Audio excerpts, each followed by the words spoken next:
Alright, so when I first moved to Atlanta, I didn't know a single person in the whole city. So the first night, I decided to just go out to the bars by myself and try to meet people. I go to the bars across the street from where I lived, and the first thing I see is a guy handing out flyers for a comedy show. So I went up to him and I introduced myself. I said, "Hey, I'm Sam, I'm a stand-up comedian. I'm interested in trying to do some comedy." And he said, "Great, I'm a promoter, I put on comedy shows. Take my number and give me a call sometime and I'll put you on some shows."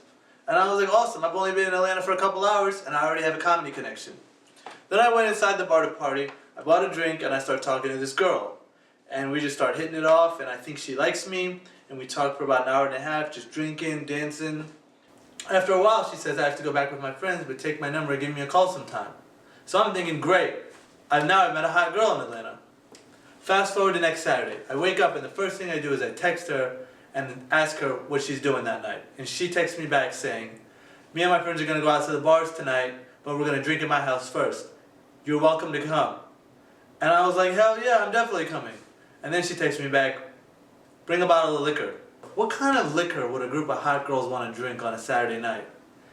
And I remember that girls in my high school liked pucker. So I went and bought a bottle of pucker from the liquor store. And I texted her a couple times a day saying sappy stuff like, "Hey, can't wait to see you tonight. We're going to have so much fun. See you soon." And she texts me back, "I can't wait to see you too. It's going to be great." Alright, now it's nighttime and I text her and ask her what her address is. And she texts me back. And mind you, I don't know where anything in Atlanta is, so I'm relying solely on GPS. I start driving to her house and I notice that the neighborhoods are just getting worse and worse and more ghetto. And I start to get scared and I think, maybe I should just go home. But my dick was like, "No man, keep going. This girl was hot, you don't want to mess this up." Now you know you're in the ghetto when you see a check cashing place next to a payday loan place and a guy standing by himself in the road with a brown paper bag. And I'm thinking, why does this pretty girl live in such a terrible neighborhood? And I'm thinking, well, maybe the neighborhood gets better. But the neighborhood just keeps getting worse and worse, and finally I get to the house. The windows are boarded up, the door's boarded up. I can't even find a doorknob because the door's boarded up. So I decide to call the girl. This is the first time I've called her. And a dude answers. And at that point I should have just gotten in my car and went home. Because I thought, maybe this girl's trying to set me up to get robbed, like that Mobb Deep song Trife Life, or for you young kids, that Drake song Resistance. But my dick was like, no, maybe that's just her friend. And he just answered her phone for her. So the guy answers the phone and I'm like, "Hey, I don't know how to get in the house." And he's like, "Just come round back." So I walk around back, I go into the back door, and in the living room there's literally nothing but a couch, a TV, and 4 26-inch rims. This dude comes out of the kitchen and goes, "Yo, what up, Sam? Nice to see you."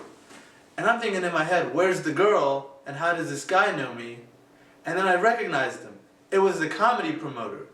This whole time, I thought I'd been texting the girl, but I'd really been texting him because apparently I put her number under his name in my phone and I put his number under her name in my phone.